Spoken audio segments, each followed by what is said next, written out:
Hello student, ये है समावेशी विद्यालय का सृजन का एक क्विक रिवीजन है। पूरे सिलेबस के इसमें इम्पोर्टेंट पॉइंट्स हैं। इस वीडियो में हम बहुत शॉर्ट में पूरे सिलेबस के इम्पोर्टेंट क्वेश्चन आंसर रिवाइज करेंगे, जो कि एग्ज़ाम के लिए बहुत यूज़फुल हैं। अगर आपके पास टाइम कम है तो ये वीडियो आपके लिए परफेक्ट है। ये आपका पूरा रिवीजन बहुत शॉर्ट टाइम में करवा देगी। तो चलिए शुरू करते हैं एक क्विक रिवीजन इम्पोर्टेंट क्वेश्चन और आंसर के साथ। तो सबसे पहले है हमारा पहला प्रश्न या पहला टॉपिक हम कह सकते हैं, समावेशी शिक्षा क्या है, इसके उद्देश्य लिखिए। तो इसके उत्तर में आएगा कि समावेशी शिक्षा वह शिक्षा व्यवस्था है जिसमें सभी बच्चे यानी सामान्य बच्चे हैं, जो दिव्यांग बच्चे हैं, पिछड़े हैं तथा विभिन्न क्षमताओं वाले विद्यार्थियों को एक साथ समान अवसर देकर शिक्षा प्रदान की जाती है। अब इसके अंदर सब पॉइंट्स बनता है कि इसके उद्देश्य क्या है। तो उद्देश्य में फर्स्ट उद्देश्य है इसका सभी बच्चों को समान शिक्षा का अवसर देना। दूसरा उद्देश्य भेदभाव समाप्त करना। तीसरा है सामाजिक समायोजन विकसित करना।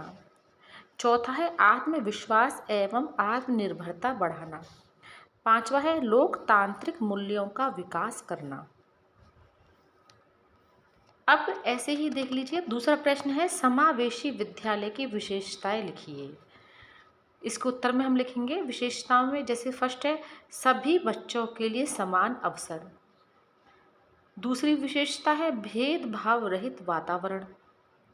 तीसरी विशेषता है प्रशिक्षित एवं संवेदनशील शिक्षक। चौथी विशेषता है लचीला पाठ्यक्रम। पांचवी विशेषता है सहायक शिक्षण सामग्री की उपलब्धता। छठी विशेषता है दिव्यांग अनुकूल भवन एवं संसाधन। और सातवीं विशेषता है सहयोगात्मक शिक्षण वातावरण।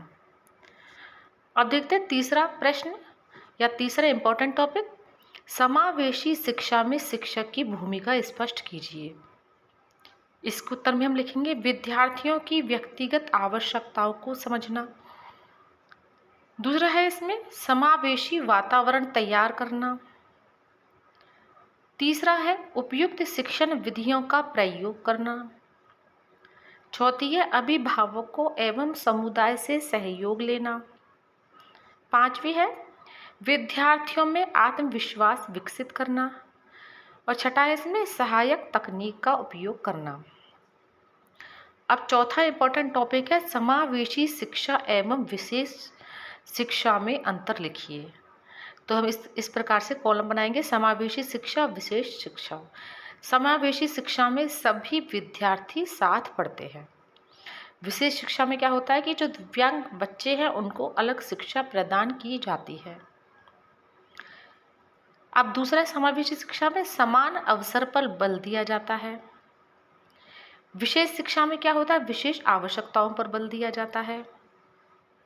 फिर तीसरा है समावेशी विद्यालय, सामान्य विद्यालय में शिक्षा दी जाती है समावेशी शिक्षा में। और विशेष शिक्षा में विशेष विद्यालय यानी विशेष शिक्षा देने के लिए विद्यालय भी विशेष ही होते हैं। समावेशी शिक्षा में क्या होता है, सामाजिक समायोजन अधिक किया जाता है। और विशेष शिक्षा में सामाजिक जो अलगाव होता है उसकी भावना को दूर करने का प्रयास किया जाता है। अब अगला इम्पोर्टेंट टॉपिक है हमारा समावेशी विद्यालय के निर्माण में आने वाली बाधाएं। तो कौन कौन सी बाधाएं हैं, जिसमें फर्स्ट है प्रशिक्षित शिक्षकों की कमी, जो हमारे भारत देश में तो है ही। दूसरा है संसाधनों की कमी। तीसरा है समाज की नकारात्मक सोच। चौथा है दिव्यांग अनुकूल भवनों का अभाव। पांचवा है इसमें बड़े कक्षा आकार। और छठा है इसमें आर्थिक समस्याएं। अब आगे अगला हमारा इंपॉर्टेंट टॉपिक रहेगा RTE एक्ट 2009 का समावेशी शिक्षा में योगदान बताइए।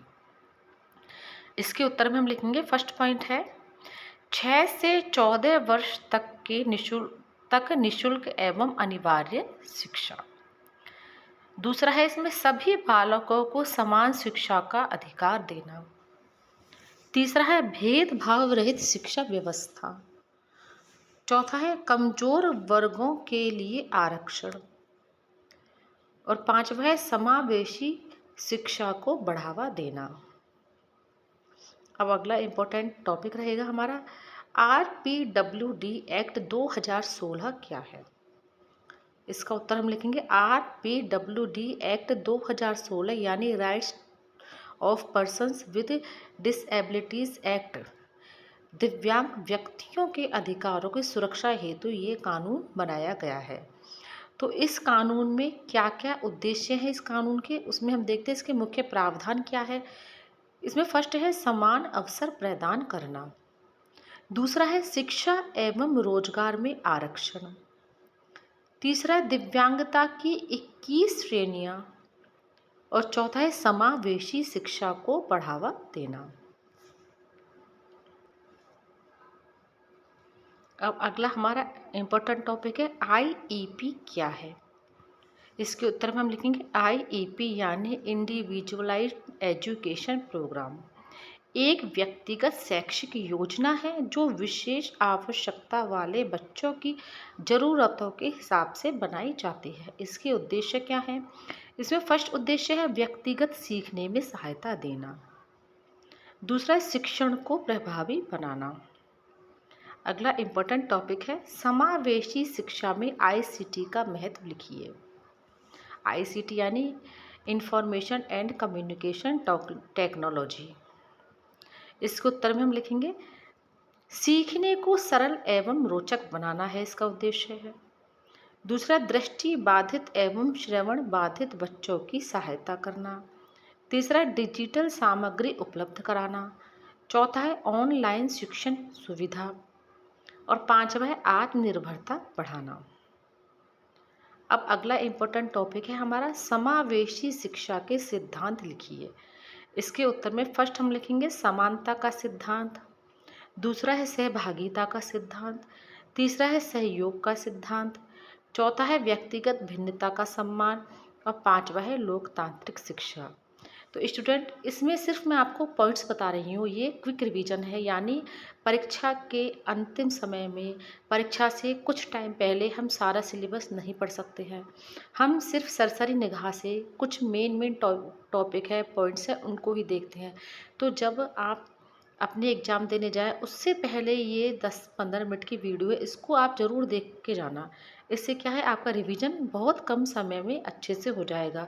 जिन विद्यार्थियों ने अभी कुछ पढ़ा नहीं है या उनके पास समय की कमी है तो वो ये वीडियो उनके लिए स्पेशली इम्पोर्टेंट रहेगी। अब इसमें हम देखते हैं 11वां इम्पोर्टेंट टॉपिक है हमारा समावेशी विद्यालय में अभिभावकों की भूमिका लिखिए। तो इसमें है फर्स्ट बच्चों को मानसिक सहयोग देना।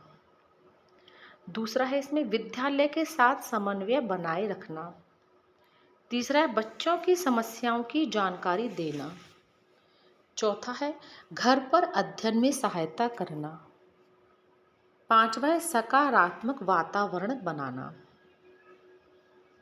अगला इम्पोर्टेंट टॉपिक है हमारा समावेशी कक्षा प्रबंधन क्या है।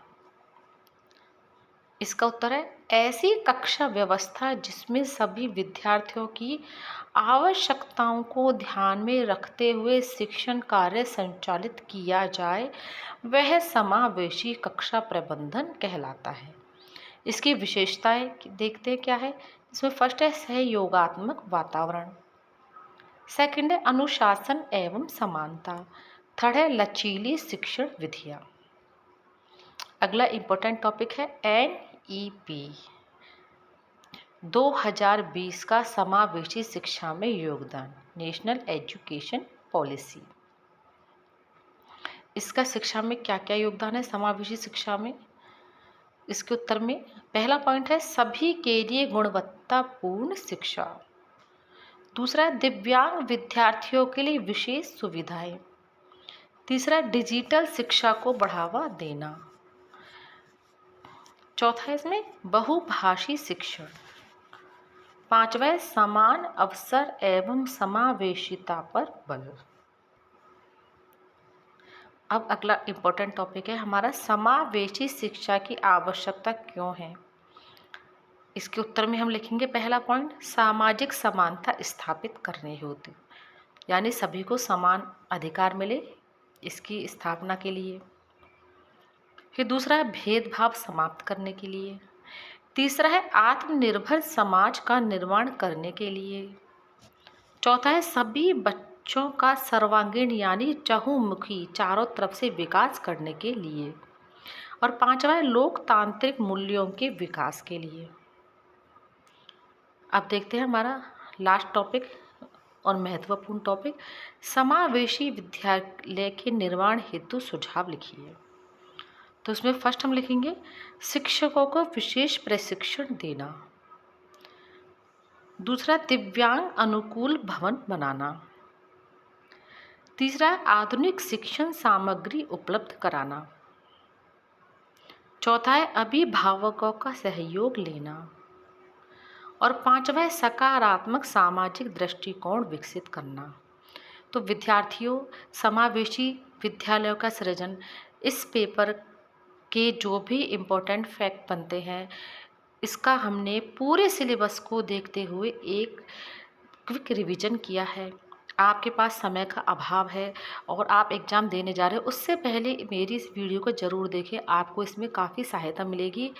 और अब तक जो भी आपने पढ़ लिया है उसको तो आप पढ़ें, लेकिन इसको ज़रूर देखें। इसमें मैंने जो मेन पॉइंट आपको बताए हैं, डिटेल आपको वहाँ लिखनी होगी, लेकिन मेन पॉइंट आप पढ़ के जाते हो तो डिटेल भी आप अपने हिसाब से आराम से लिख सकते हो। और याद रखना, मैंने पहले की वीडियो में आपको बताया है किस प्रकार से हमें आंसर शीट लिखनी है। आप उसी हिसाब से अगर आंसर शीट लिखते हो तो आपके और बेहतर नंबर आएंगे। तो आप इस बात का ज़रूर ध्यान रखें और अच्छे से लिख के आएँ। Best of luck. Thank you.